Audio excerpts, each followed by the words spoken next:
Hi, this is Lenka Coloma, and today I'm going to bring you another example how we need to start learning our rights and start standing up for our rights. You can find my work at ftbagency.com, that's franktomboyagency.com, or under lenkacoloma.com.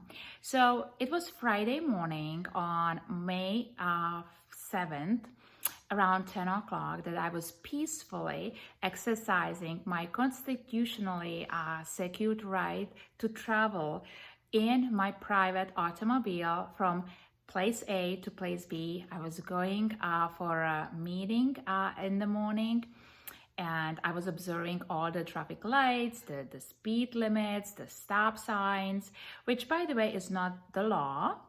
But as society and as a responsible and conscious American, of course, I want to be safe, and I want to ensure that everyone around me is safe as well. So I'm very safe and good traveler. I know how to drive my car, although this is a legal term, okay? But this is what we are kind of using.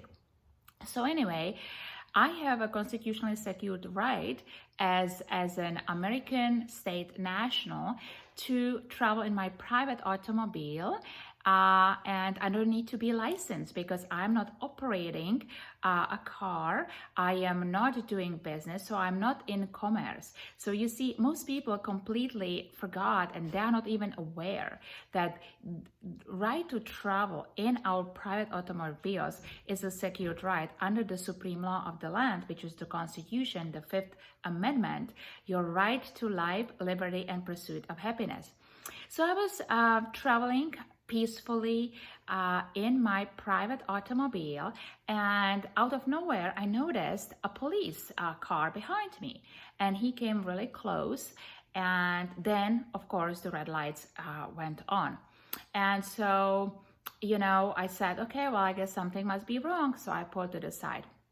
See, the problem was, for the officer, he did not recognize my private plate with my diplomatic immunity, which is the Z stamp on it, who I truly am. So I kind of, was aware of it. So that's why I pulled over and I stopped. But you see, the moment he actually put the red lights on, he created a false report of emergency, which is felony under the California Penal Code 148.3, because he created a false report of emergency. There was no emergency. There was no one hurt. There was nothing happening. I was completely peacefully traveling without any damage, any loss, any injury. So I pulled the window down about 6 inches, and he came over, and I asked him, officer, what is the emergency? And he told me, you do not have a proper license plate on. And I explained to him, first of all, that he took an oath of office in performance of his duties, which is to uphold and defend the Constitution that secures my right. And one of those rights is my right to travel in my private automobile. And that's exactly what I am doing, because I'm American state national. I am not US citizen. There is a difference. And for which I don't need to have a license from the DMV, because I am not in commerce. And this becomes quite interesting because this right has been not practiced for a very long time. We forgot that we have this right, and it's very important that we start remembering all these rights, because free Americans have rights. Enslaved US citizens have mere privileges, and these privileges can be taken away from you at any given time. So I would strongly recommend that you choose to be American state national, because only under that political status you have all your constitutionally secured rights in place, and for that you know who you are. And so now let me read to you some of the court rulings for those skeptics who will argue, driving is a privilege. Yes, if you are U.S. citizen who is devoid of state, who is a minor, who is incompetent. And then I will have another video about that. But let's stay on the subject, shall we? So here are some court rulings. The use of the highways for the purpose of travel and transportation is not a mere privilege, but a common and fundamental right of which the public and the individual cannot be rightfully deprived. Travel is not a privilege that can be permitted at will with forced insurances, registrations, licensing, but a common and fundamental right of liberty granted by the Constitution. This is a ruling Chicago Motor Coach Company versus City of Chicago, 337, Volume 3. Another court ruling. To be free to travel throughout the length and breadth of our land uninhibited by statutes, rules, or regulations which unreasonably burden or restrain this movement. U.S. Supreme Court ruling Shapiro versus Thompson. Let's do another one. If the state does convert your rights into a privilege and issue a license and a fee for it, you can ignore the license and a fee and engage the right without impunity. Shuttlesworth versus Birmingham. And I can go on and on and on. I have a whole book of court rulings here to prove to you that traveling is our unalienable right, secured to us under the Constitution. So let me continue what happened. So I pulled the window down about 6 inches and I tried to explain to this officer. I even gave to him my right to travel card, which had some of the court rulings and everything. Well, he didn't like it. So he demanded that I produce driver's license and insurance, at which I knew that he doesn't know the law. But what do you do with an officer, with a man standing right next to your car who has guns, right? So now it became a moment of coercion and intimidation. And I told him, I said, well, it's actually in the back of my car because, the fact that I still keep it, just in case maybe I like to engage in commerce, maybe I like to do Ubering sometimes in the future, but it is not a contract, okay? Very important to remember, it is not a contract. So I told him that I can reach for it in the back, to which he said, nope, you have to keep your hands on the wheel. Well, before you know, I was coerced that I have to step out of my car, out of my vehicle, out of the safety of my automobile. And I knew that I'm at danger. In that moment, guys, it was a feeling of unfairness, at least. It was a feeling of hopelessness. It was a feel of armed coercion and intimidation. I didn't hurt anyone. I wasn't endangering anyone. And this man in this uniform and guns on him is forcing me to step outside of my safety, of my property.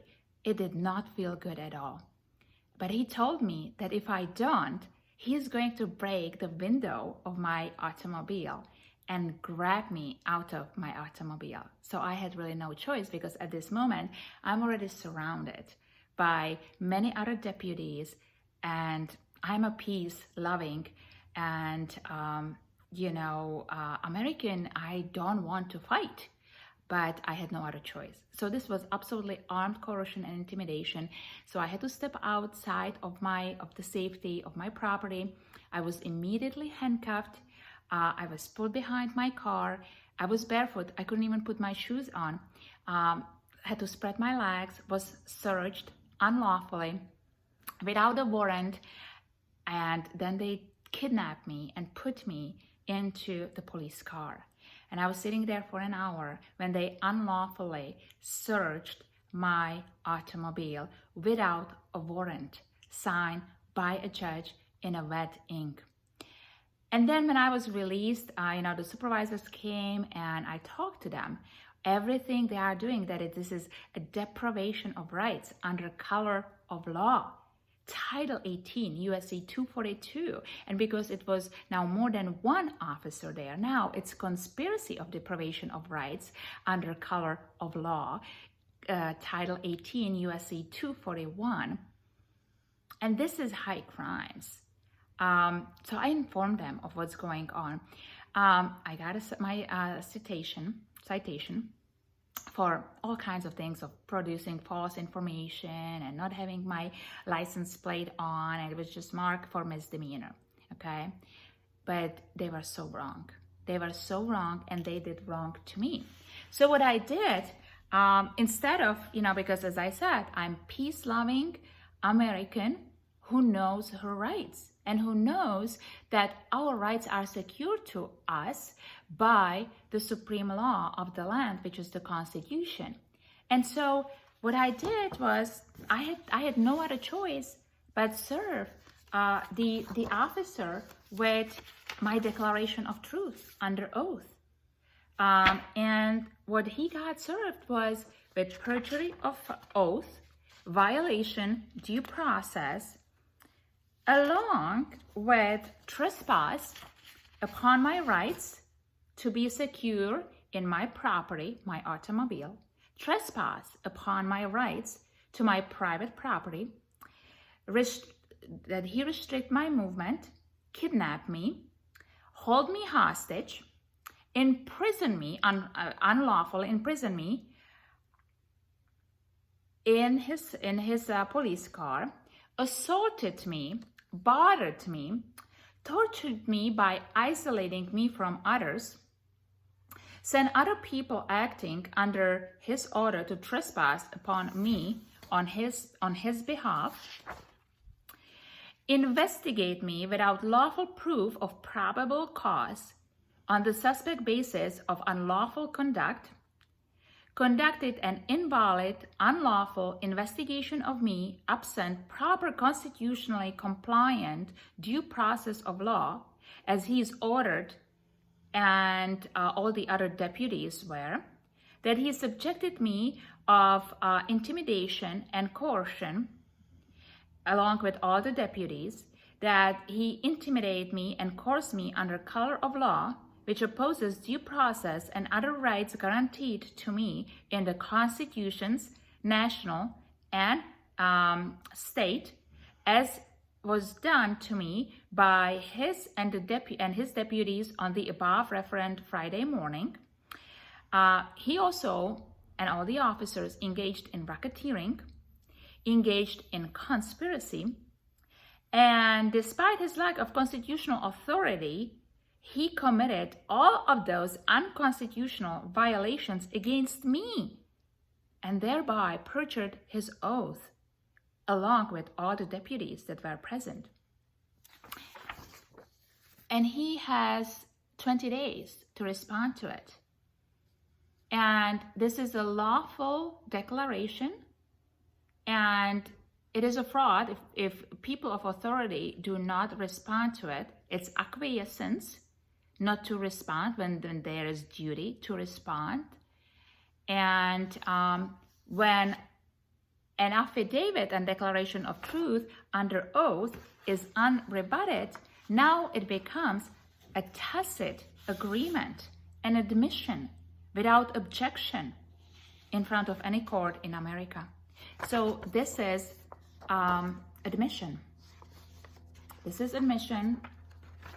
I will show you. This is duly signed and autographed by me. It has the notary certification here, and this is an admission. This is a confirmation that this happened without an objection. So this is what we use when we are violated, and how we fight back. And I will be reporting more, because now, we will see what the court does with that. If the case even goes on the docket with the court, because now I have an admission from the officer that he did that without rebuttal, which is his confession that it happened. Because if something goes wrong, all he has to do, he has to take an oath, and under oath, through the same form of a declaration of truth in form of affidavit, rebut any point that didn't happen. You see, and you cannot lie. You cannot make up things. It has to be based on truth, fact, law, and evidence. So I hope that you will join us on June 23rd at the Harbor Justice Center in Newport Beach, where we will be gathering people for the support for justice in our county at 7:45 a.m. in the morning. And I hope to see you all there. Sending much love.